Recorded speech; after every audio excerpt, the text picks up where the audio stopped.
The goal is deconstructing without departing. We want to travel back in time, let people tell their stories of the things they've walked through so that we can help people who are moving forward in time without making mistakes.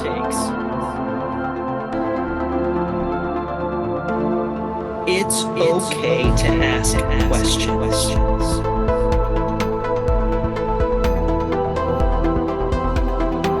Take your time. Welcome back to Renovating Faith. It has been a crazy year, and I apologize to everybody that follows the show because we're in March now and recording this, and I've done one episode. I went to take a week off between Christmas and New Year, and that turned into 2 weeks, which turned into, there's some stuff going on, some craziness, which turned into a month. We joined a new church. Got involved in a ministry there, and then the next thing you know, I'm interviewing for a job, got a new job, had to make that transition, and then we got this set up to record with Anna tonight, and then her son got sick, and then my kids got sick, and then I double booked myself to record and be at a school function, and it's been a whirlwind. So finally we're here. If you haven't liked or subscribed yet, please like and subscribe the channel, and that would be awesome. I would greatly appreciate that.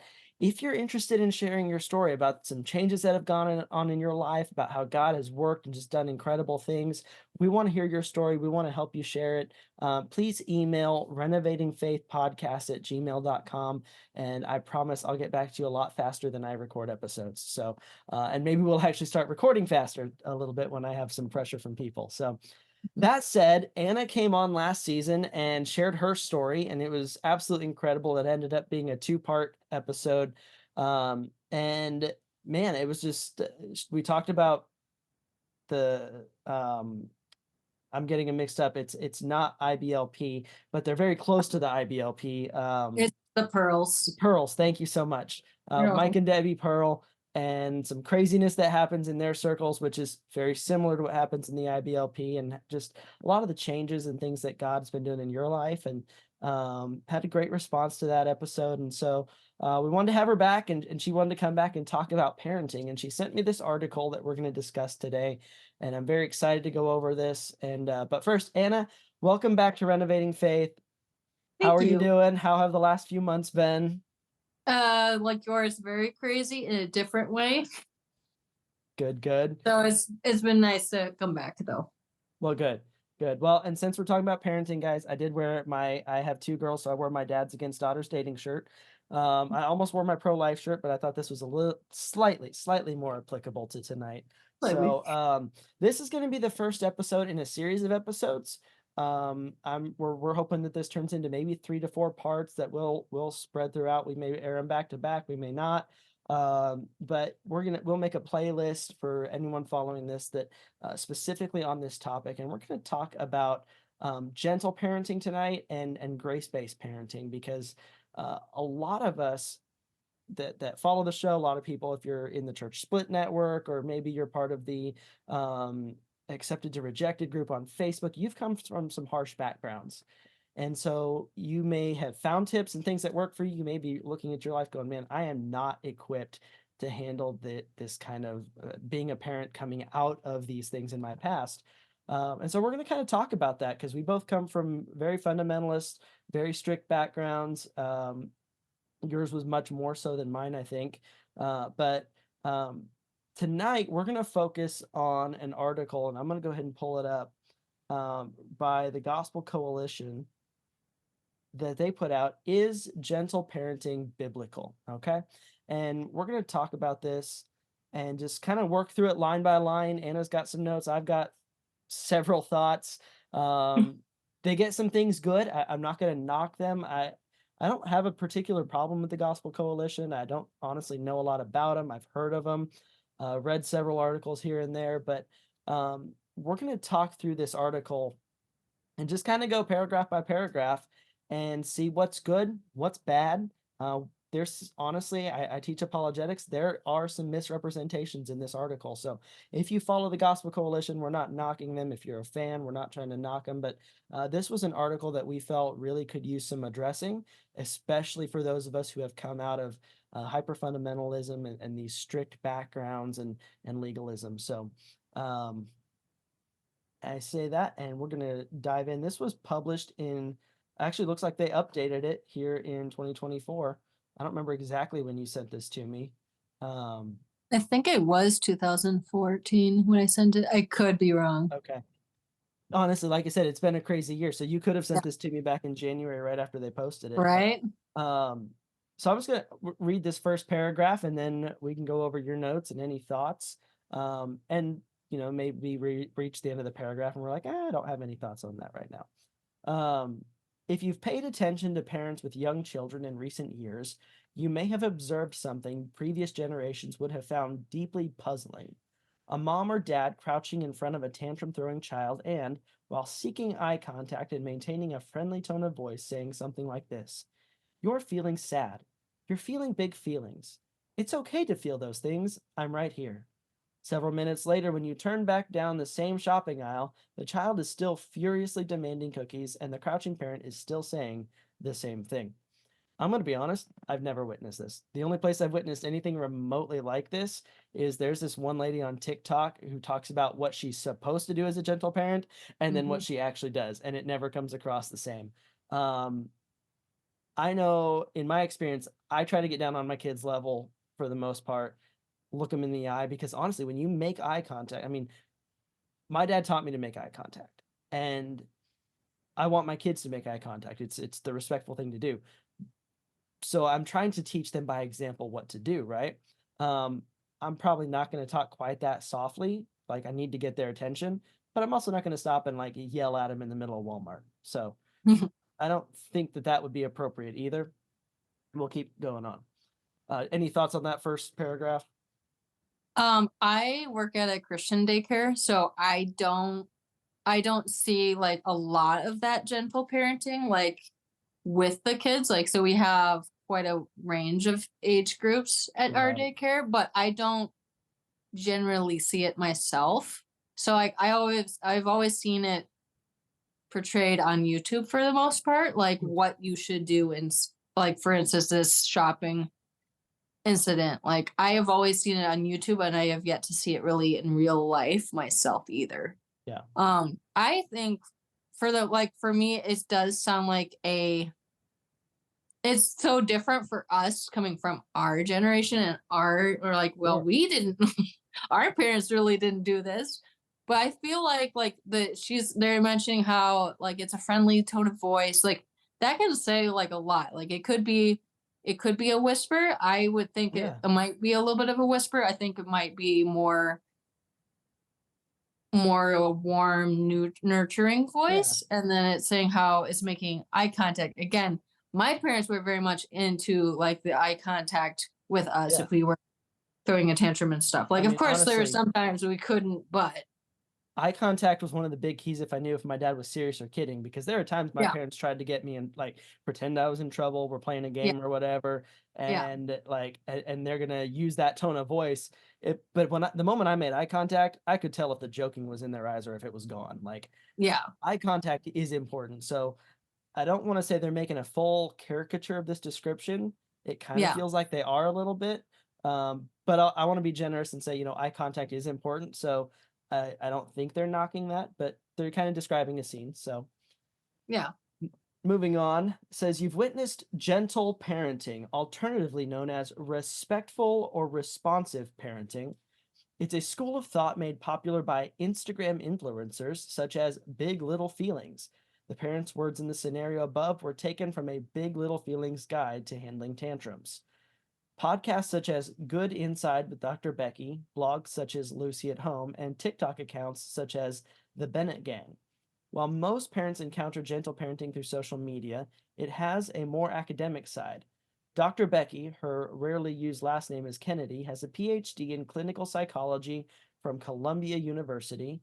Mona Delahook and Robin Einzig, both of whom have influenced gentle parenting's popular voices, also have academic credentials. So kind of providing some important background, I guess, to like, who are these people that have kind of pushed this? What are their academic credentials? Which is good. I mean, if you're going to push something, it's always good to have kind of studied child psychology or something like that.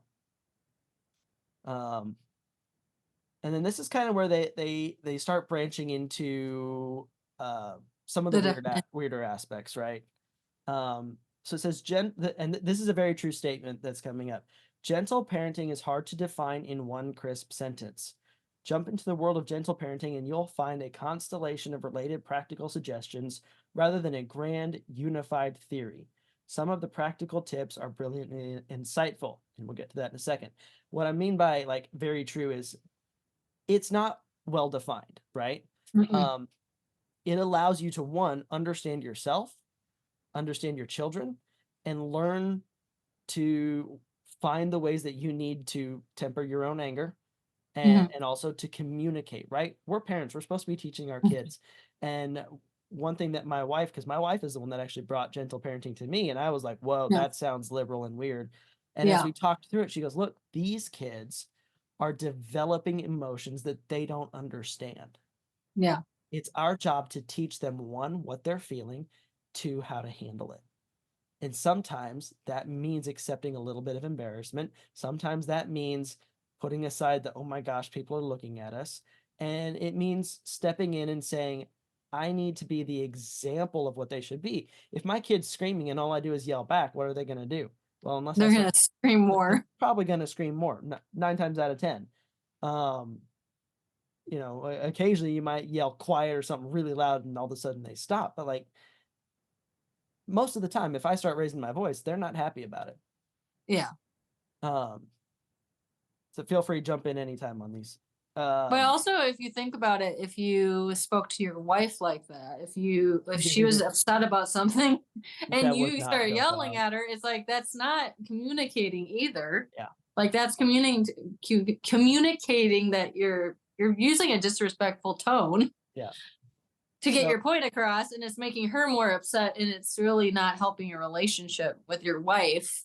And especially with your girls can see like, hey, when dad gets upset about blank, whether that's an important subject or a trivial thing, like that's like, is that kind of the kind of man I want to date and then eventually marry? Like, how is that fair to your daughter, seeing how like, even if they are not in the room, like they can still hear you guys getting upset with each other in a wrong way, like not exactly a wrong way, but like in a not so healthy way.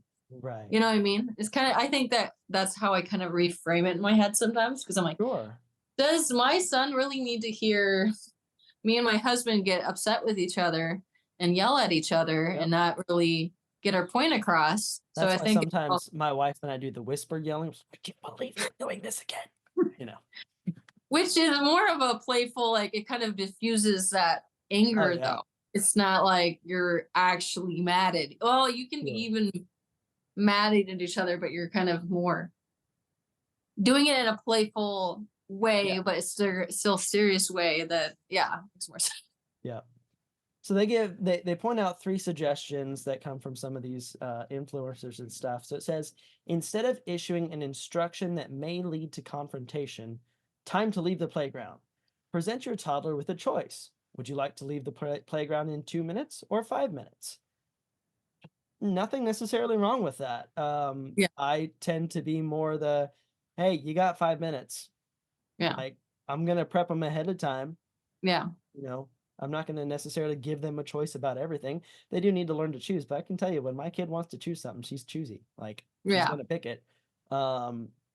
And if I'm going to give them the choice of 2 to 5 minutes and I know they're going to pick the 5 minutes, why would I give them that choice? I mean, I know what they're going to pick. They don't need practice in choosing things. Just give them a warning so they can be emotionally prepared, right? Yeah. That's my thought on that paragraph. Instead of worsening a nasty atmosphere between 2 fighting toddlers, what on earth is going on here? Who started this? Diffuse the tension with playfulness. This room doesn't have enough robots. Who wants to be a robot with me? I have mixed feelings on this one. I think it depends on the situation, right? Right. And this is where the article to me kind of starts to go a little downhill. They're leaning into, now I get it, they're citing specific examples, but like, if my kids are fighting, I want to know what's going on. I want to know who caused, because I want to know who is the innocent party if there is an innocent party. But I Mhm. don't have to come in there yelling, right? That's kind of the Right. implication that they give, is that by asking the question, what on earth is going on? Who started this? That infuriating and inflaming the situation. Well, no. First thing you do is stop. Get it stopped. Separate. If they're fighting, separate the children. Yeah. Then have a calm conversation. What happened?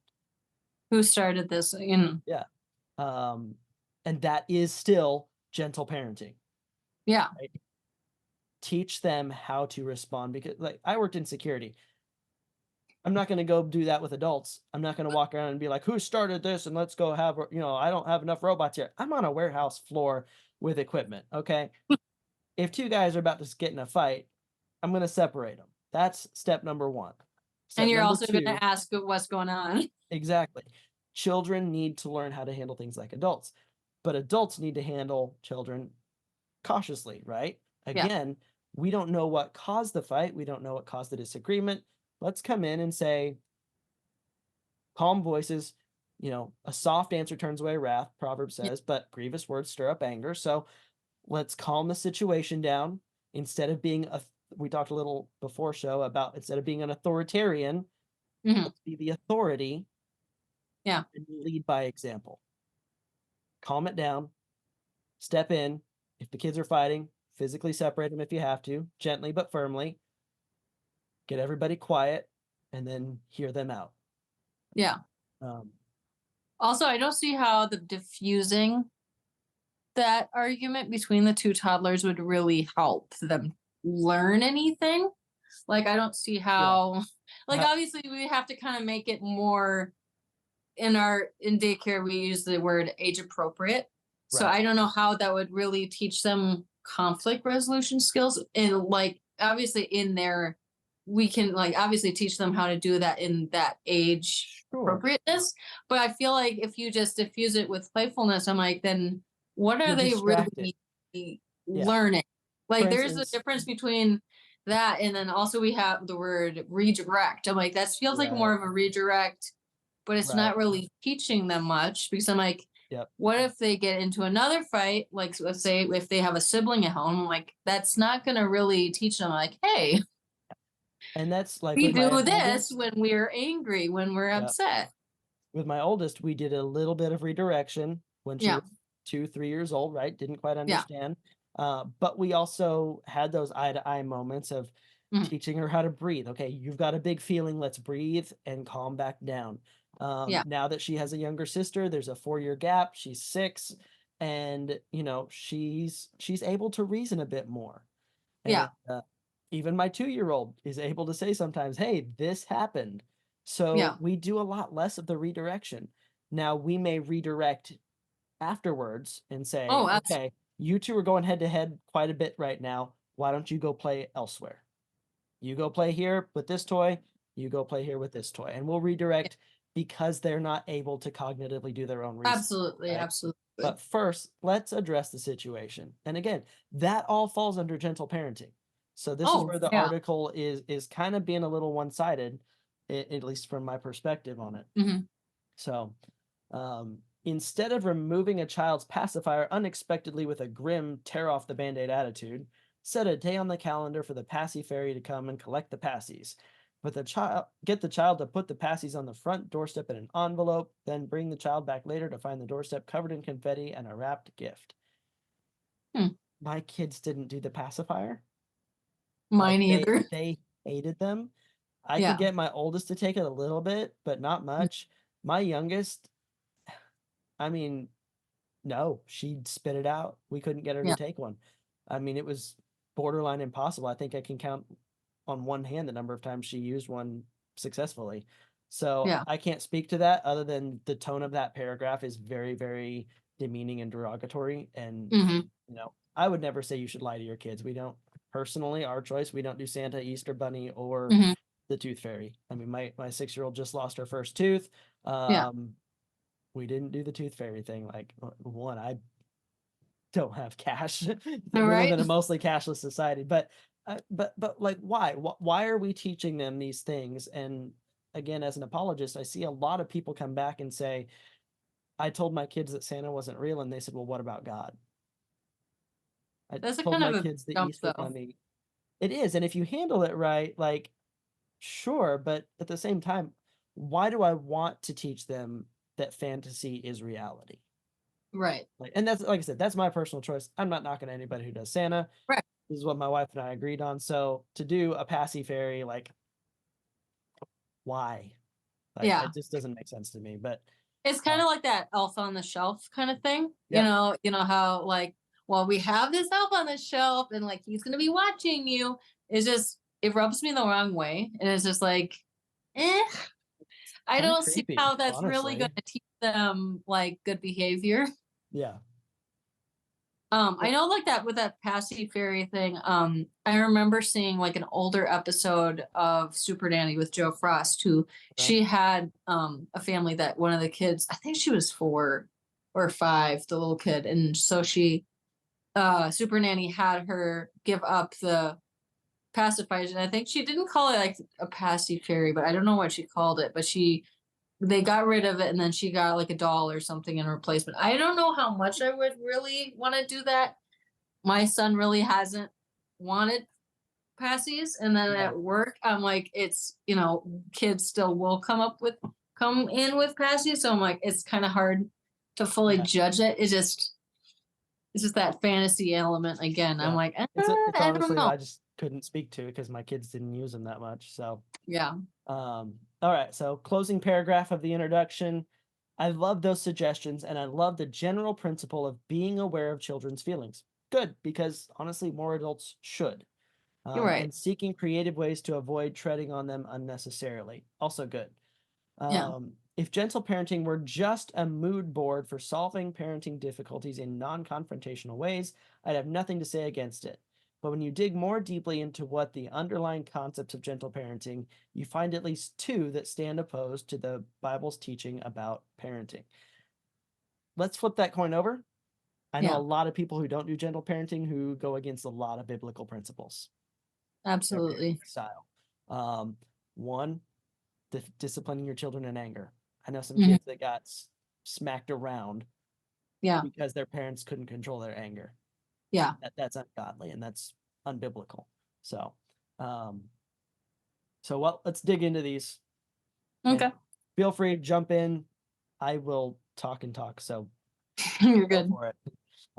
The first unbiblical concept is that bad behavior, the gentle parenting term is challenging behavior, is caused by feelings produced by environmental external factors. When parents respond negatively to challenging behavior, so the theory goes, it worsens the stress on the child, thereby escalating and perpetuating the behavior. If, in contrast, parents validate feelings, they give children emotional and physiological space in which they can draw from their own goodness to regulate their behavior, slowly building personal resilience. Wow. That's a mouthful. Right. I'm trying to follow their logic with this one. I guess it's just too much. Too many words. Yeah. I don't know. So first and foremost, what I'm saying is like they're saying that all challenging or bad behavior stems from external factors. Right. The environment. Honestly, 9 times out of 10, if you're in public, it does. Yeah. 9 times out of 10, your kids are tired and they're overstimulated. Maybe you timed the grocery trip too close to nap time. They're hungry and they don't know how to communicate. Like, I'm thinking very young ages, right? Yeah. My 6-year-old, little different story. Okay. Right. And we'll come around to that side of things. But honestly, for those formative years, that very much that 2 to 3 year range, Yeah. a lot of it is external. It's Yeah. you maybe take one trip down the toy aisle and that kid has never seen that many toys in their life. And it's overwhelming to think of all the things Yeah. you could do, right? And so they start Yeah. freaking out. It may be a selfish desire to want something, but it's stemming from things going on outside, or maybe they're hungry or they smell something. Like there's a lot could of be. external factors that we process very easily that could be very new to them, right? Thoughts so far? I want to know when the author is saying that when parents respond negatively to the challenging behavior. So the theory goes, it worsens the stress on the child. So then it's saying it's escalating and perpetuating the behavior. So when it's saying the parent is responding negatively, like how is it So because negatively responding? Like, right. So what they're getting at is if it is an external factor and you Right. get to start telling your kid to shut up and behave and you're yelling Yeah. at them, you're adding to that stress, right? okay. And that is the theory behind gentle parenting. But if in contrast, you were to validate your child's feelings, I know you have big feelings, and you give them that support and space, Yeah. it says they can draw on their own goodness to regulate their behavior. Now, I Right. do personally have a problem with that. Now, I do not hold to original sin and like children being born like absolutely wicked. Yeah. Do they have a nature? Yes. Do they have what's their natural instinct going to be? Self-preservation, right? Right. So the goal is not to give them space. It is not to like, and again, the article said gentle parenting is a range, okay? Right. And what they're doing is they're attacking the most liberal side of it. They're not Right. saying, hey, here's the good sides that you can draw on this. Validating your children's emotions is important because you tell them what they're feeling. Yeah. Not in a gaslighting way, but in a very No. much a you don't understand because this is a new thing for you, right? You're feeling overwhelmed. Here's what we need to do to calm that down. And so we taught our child breathing techniques. We taught Yeah. her to self-regulate. We would put our hand on her chest, look her in the eye and say, Yeah. and we would do that until she breathed 3 to 4 times. What's that Yeah. doing? That's telling her you've got a big feeling. That's okay. Here's how we're going to control that feeling rather than let that feeling control you. Yeah. Right? And I think that's important. And what that does is exactly what the article says. Yeah. Give them that ability to regulate their behavior, Yeah. slowly building personal resilience and some confidence in how to handle stressful situations. Yeah. And that's important. I can Very tell you, important. as a parent of a 6-year-old who is absolutely off the wall crazy, it's important. Yeah. Next, we have a quote from one of the kind of pioneers of this. I truly do believe that we are all good inside, writes Dr. Becky in her book, Good Inside. When you're confident in your child's goodness, you believe in their ability to behave well and do the right thing. I don't believe in that. Okay. And sure, this is a pretty liberal statement to me. What I do Yeah. believe is that God's given us the ability and the instruction to teach our children. Yeah. And I think if we're going to teach our children, we have to exercise it ourselves. And we have to be examples of who the Father is to us by showing grace, mercy, and patience. Right? Are we getting down to where your quotes are yet? Mhm. I think we're going, not quite yet. You got several good quotes pulled, and I don't want to steal those. So You're good. how is I would this? have to kind of, I think with that one with Dr. Becky, I would have to kind of think on that more because for me, I'm like, it sounds really good in theory. Like It she has some, I does like when it we does, but it also it doesn't sound quite right. And it's not like none of her words are wrong. yeah. It's So just the whole I truly do oh yeah. believe that we're all good inside. I Oh believe yeah. everyone's born with a good nature and a bad nature, right? Oh yeah, absolutely. I hold to the Jewish theory of the Yetzer Hatov and the Yetzer Hara, the good nature and the animal Mhm. nature, that all of us, we are all born with the image of God, okay? I don't hold to total depravity that infants are born wicked and that a crying baby is just lying to you to get attention, okay? They're trying to communicate, right? So I believe we all have potential for good inside, and I believe there's a part of us that wants that good. And before people jump in the comments and say, there's none good, no, not one, Paul's speaking in hyperbole. Like, study how Paul writes. He does a lot of hyperbole. Study Yeah. how he pulls from the Old Testament. Most of his writing is actually, there's a lot of Old Testament quotes in there, and you have to put that in context. And in the Old Testament, you can clearly see that there's hyperbole because it'll go from saying, on one hand, there's none righteous, but Yeah. you're with the righteous. Like, if there's none righteous, then God's not with anyone. Like, no, Yeah. it's hyperbole. It's saying that in this generation, all these things are happening. Okay. So, Yeah. the Bible doesn't teach that everyone is totally depraved and without any ability to do good. It does say that our righteousness is as filthy rags, but Yeah. we're not without that capability or desire. So Yeah. we all have that nature and capability. I don't think we're all good inside. I think I've got good and bad, but we Right. have to teach our children how to nurture that good, how to Yeah. grow it and build on it and use it, right? And I think, and I don't think that's what Dr. Becky's getting at, because I have a feeling she's going to fall more on the liberal side. But again, Feeling too. the article's not going to go in and say, hey, here's some truth of what is said. Here's the bad side of it. Okay. They're just saying, here's what she said. Yeah. How is this concept applied in practice? Hang on one second. I've had this sneeze coming on, and I can't tell if it's You're going good. to. One example is Dr. Becky's suggested response to a child who has just told a lie about knocking down his brother's block tower. Well, if someone, not you, but someone did push down a tower, I think I'd understand. Having a brother is hard. Sharing is hard. Okay. Again, first off, if I know my child lied, I'm going to call them out on lying. But Yeah. I do actually deal with this with my children, right? Yeah. My 6-year-old will build something, my 2-year-old knocks it down. It Yeah. happens. And teaching my 6-year-old that picking up a block and throwing it at her out of anger isn't appropriate response. Absolutely. She's having another big feeling, and just spanking her isn't going to change how she responds to that feeling. She may suppress it and change it down the road, but ultimately, I need her to process through that and be like, I'm really upset. I need to take a step away and calm down. I need to count to 10. I need to deep breathe, whatever mechanism that is. Am I Yeah. going to discipline her for lying? Probably. Am I going to discipline her if she does and like hurts her sister? Absolutely. That's not Yeah. an appropriate response. At the same time, she has to understand, just as I have to understand as a over 30-year-old parent, that Yeah. she's 6, her sister's 2. Yeah. There's a significant development difference there. So again, let's follow up now and see what the article says about these quotes.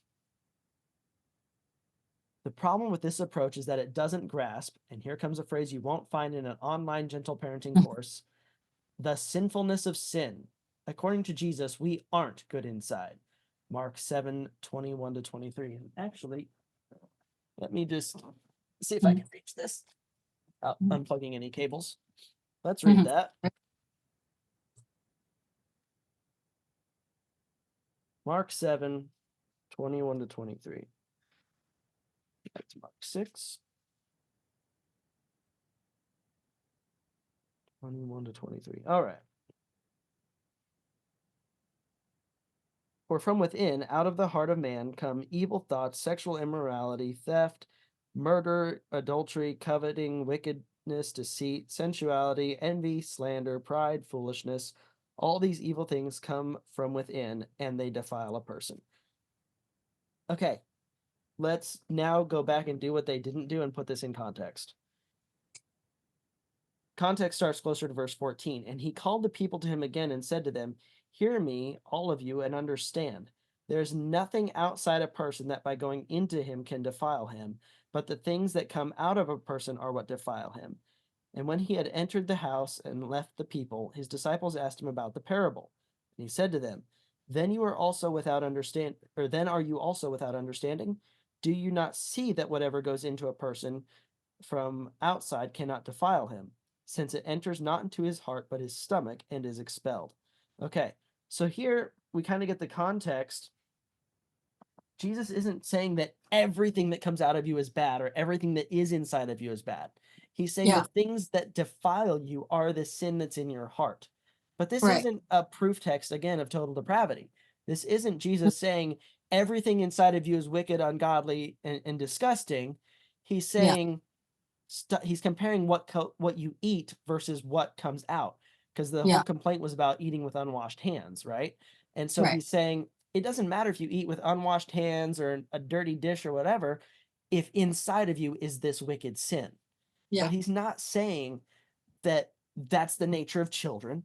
He was actually talking to adults about adult actions, about comparing aspects of the law and actually custom to actual sin. And this doesn't compare. So this is a verse used completely out of context, right? So we've examined that. Next, the article says, according to Paul, even if we figured out the difference between right and wrong, and even if we genuinely want to do what's right, we're still naturally prone not to do it. And then they give a reference for Romans 7:19.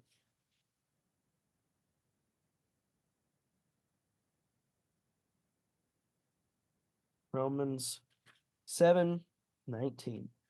For I do not do the good I want, but the evil I do not want is what I keep on doing. Okay? Again,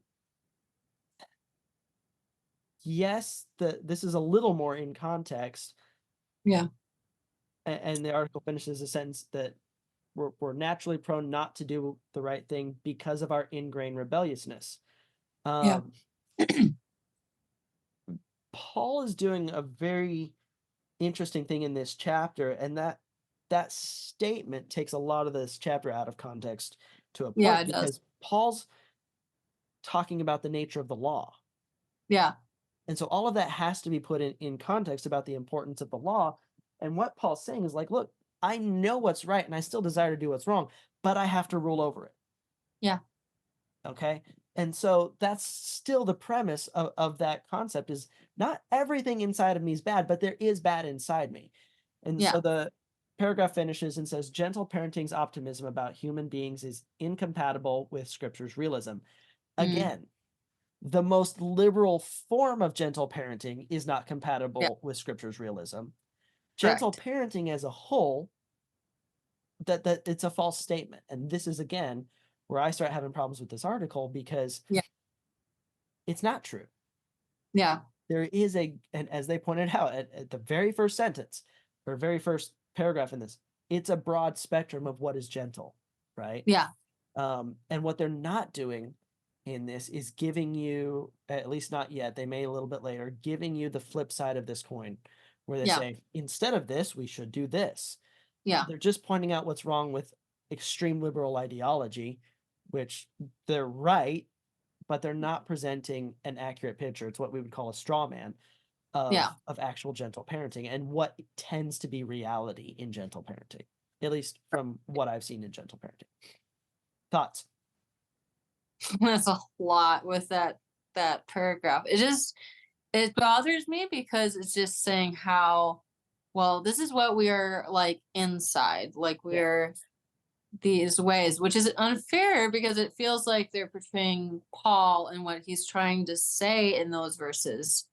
It just feels twisted up to me theologically. And I don't think that's what the author is intending, but that's what it feels like to me. Because for me, I'm like, when we think about Paul, I'm like, he really came from awful. Like, he was murdering Christians. He was doing all of these horrible, horrible things. And then he's struck down by blindness. He's on the road to Damascus, and like God chose, gives him a wake-up call essentially to what all these horrible things he's doing, but then he gives him that grace. And in that paragraph, if it doesn't feel like they're understanding that Paul knows, like he understands like that, how awful those things are, but it's just not giving that grace. Yeah. It And just let's feels keep in very, mind, when Paul wrote this, he's in his 30s to 40s. Like Paul, the estimated timeline for Paul's conversion, he was about 28 years old. And then he goes and he spends 3 years in the desert. And he does several different things. Galatians is one of his first letters. And I want to say he was, I can't remember the timeline on that, but I want to say he's close to 40 when he writes Galatians. So you're not talking about a young man. You're not talking about somebody writing about the nature of children. He's talking about the nature of seasoned adults who have been beat down by the world, who have been exposed to sin. He's writing to the Romans who live in the capital of idolatry. Like he's not sitting here. And at the same time, chapter 7 is almost exclusively about the nature of the law being holy. Absolutely. And I don't know any person that has a natural full desire to keep all of the Torah in its fullness. Like Right. and an ability. So yeah, even if I wanted to, there are times things happen, right? Yeah. You're gonna slip up, and Paul's not saying again about total depravity. So when it I says don't that either. this closing statement that gentle parenting's optimism about human beings is incompatible with Scripture's realism, that's not what they're getting at. They're talking about the nature. I mean, they probably are a little bit, but the whole point of gentle parenting is understanding childhood development, the Yeah. actual ability of a child to comprehend concepts. Yeah. If you spank a young child at 2 Yeah. years old, chances are they don't know why. They just know Probably daddy don't. hit me. And in that case, if that's their mindset, they may not even associate action and consequence, Probably right? not. They may not associate. We used to have to really watch my oldest like a hawk, because when Yeah. we got our dog, Yeah. we have an incredible dog. She's only snapped at my daughter one time. I don't Yeah. think she actually bit her. Yeah. But and she was always super chill. We got her a bone, and Ava went to grab it, and she growled, and so we're like trying to keep her back. Well, one time we were a little too slow, and she nipped at Ava. Yeah. Didn't get her, no blood, nothing like Yeah. that. But scared Ava to death. Oh Um, yeah. and wait, okay, she didn't understand that me getting too close to the bone makes the dog growl. Yeah. And she really didn't understand that the dog growling is a warning sign for me to back off. Yeah. She had to learn that. Now she sees her little sister going over to the bone, and Marvel doesn't even react anymore. She's just like, okay, they're playing around me, whatever. This is Yeah. cool. Ava's like, stop! Marvel's got a bone. Like, she knows now. Yeah. But it took time to learn, and now she's trying to teach her sister. Even though Yeah. the dog doesn't react anymore and it's not even a problem, there's still this You still learned. Exactly, she learned, but it took time. It took understanding. It doesn't always take a harsh approach, right? Yeah. All right. The second unbiblical concept is that rewards and punishments only modify surface behavior without addressing inner feelings. There seems to be a spectrum here, glad they're pointing that out, with a Yeah. few gentle parenting voices recognizing a need for consequences, but generally speaking, gentle parenting scorns rewards and punishments as the discredited tools of traditional parenting. Hmm. I personally have no problem with rewards and consequences. Yeah. Look, death is the natural consequence of sin. Yeah. Struggles are the natural consequences of doing wrong. So I do, but I give my consequences and rewards as try to in a form Yeah. of gentleness. Yeah. Yes, there are times we escalate things, especially with my 6-year-old, as she Yeah. understands. Okay, you did an action, you had a bad consequence, and then you did the same action again, so you're going to have a harsher consequence, right? And we give her those chances to come back, and I think God does that with us. I Yeah. mean, I don't see God throwing people into car wrecks because they mess up one time. Yeah. Right? Do I think that God does put people in car wrecks for punishment sometimes? Sure. Do I think Yeah. that bad things happen as a form of God's discipline? Absolutely. The Bible says that God disciplines his children. Yeah. But I think before that point happens, there's conviction of the heart. Yeah. I think there's maybe you hear a sermon on it. Yeah. Maybe you read about it in scripture. Maybe you Yeah. read a story of someone doing the same thing and getting caught and having bad consequences. And you Yeah. ignore all those warnings, and then all of a sudden, bam, Yeah. God's like, here's your wake up call, Yeah. right? I don't see God just throwing us to the wolves off of our first Yeah. mistake. That's Yeah. not love and grace and mercy, which we know are key aspects of who he is. Yeah. Well, and then also when we circle back and talk about Paul, like I don't feel like that's what God did with Paul either. Right. Like he could have, but like Sure. I feel like at least with Paul, like we know he was a bad dude for a long time, but also Well, that grace let's came. even look at what Jesus said, right? He's on the road to Damascus. He said, I'm Jesus whom you persecute. It's hard Yeah. for you to kick against the pricks. Yeah. And to me, that says, Paul, I've been trying to hit your conscience here. You've been Yeah. seeing these people being willing to die for me, that their Yeah. faith is real. You're convicted, and you're still trying to walk this road. So I'm Yeah. just going to let you know, I'm right here. I am who I am. And Yeah. I think there was this very big, I think there was a lot of little lead ups that happen Oh, in that absolutely. chapter that we don't necessarily read about, but they're there because it says, you're trying to kick against these pricks. I've been pricking you, Yeah. but you're not listening. And here's your consequence. Yeah, exactly. So, you didn't change. So now here's the consequence. I gave you warning, warning, warning, warning, warning. Here we go. And you that's can my also opinion on the see text. how after that, like what a huge transformative power that was, though. in Paul. Absolutely. So then that's kind of a thing of like they're twisting up this really beautiful story of Paul to me in that other paragraph, because I'm like, Paul's like the ultimate poster child for how it actually worked really well. Right. Besides that, so it's like, yeah, you're not really giving Paul credit here. Yeah, exactly. And then words and consequences, I don't see that as a bad thing. Like, again, I'm in a daycare, so I'm like, those kids, a lot of times we have to give them consequences. Now, they're not harsh consequences, but I'm like, for instance, we can't do timeouts at our daycare. So like, we cannot physically put a child in timeout because the director / my boss says that she's like, at this age, a lot of times these different ages, she's like, they really don't understand just a timeout.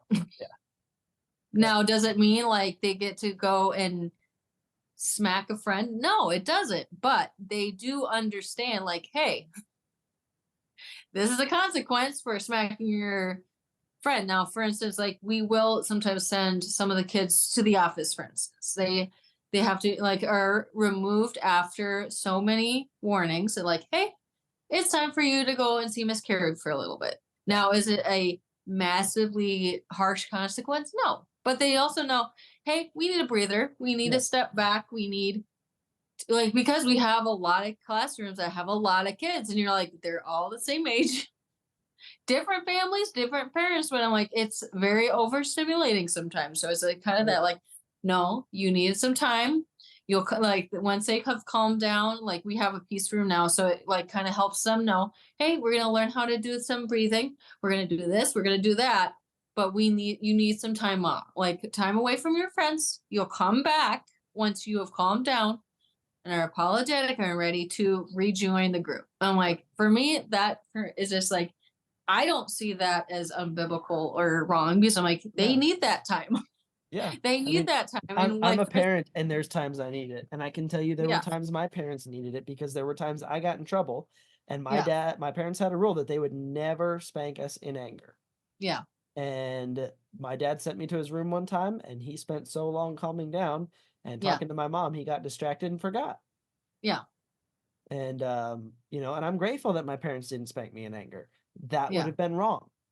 And that was a very good example.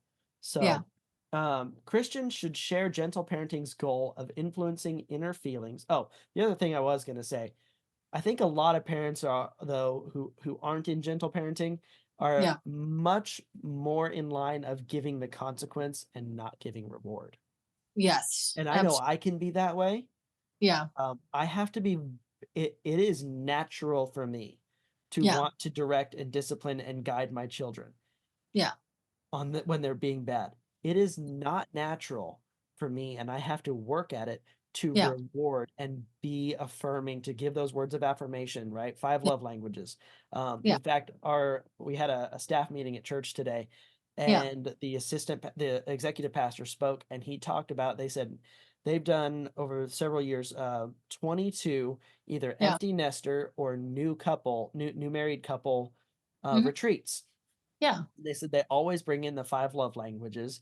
And he said, without fail, every couple, either as their first or their second words of affirmation is their language.